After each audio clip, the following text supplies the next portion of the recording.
যেহেতু আমার পরিবার দীর্ঘদিন ধরেই বিএনপির রাজনীতির সাথে জড়িত। আমার দাদি বিএনপির এমপি 4 বারের, আমার আপন চাচা বিএনপির এমপি।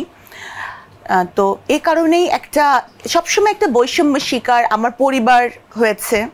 আমার বাবার এক্সটেনশন হয়নি, অনেক ধরনের পোস্টিংয়ের ক্ষেত্রে আমার আব্বা অনেক মানে ডিফিকাল্টিস ফেস করেছে।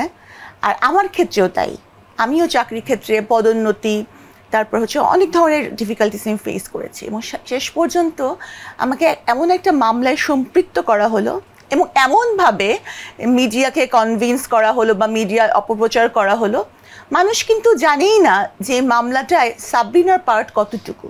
আমার দাদি ছিলেন মৌলভীবাজার। এটা কত আসন? মৌলভীবাজার আসন, ওই আসনটা আমি মানে বলতে পারছি না। হ্যাঁ, উনি গিয়ে খুবই পপুলার একজন এমপি, 4 বারের এমপি উনি। ওনার নাম খালেদা রাব্বানী। আচ্ছা। আর আমার চাচা, আমার আপন চাচা, দিনাজপুর 1 আসন থেকে বীরগঞ্জ কাহারোল। আর আপনার দাদি, আপনার নিজের দাদি? হ্যাঁ, 4 বার এমপি ছিলেন। হ্যাঁ। এটা 4 বার কোন কোন টার্মে এমপি ছিলেন? 1978 সাল থেকেই বিএনপি এরপর যতবারই ক্ষমতায় এসেছে উনি এমপি ছিলেন। উনি এখনো বেঁচে আছেন।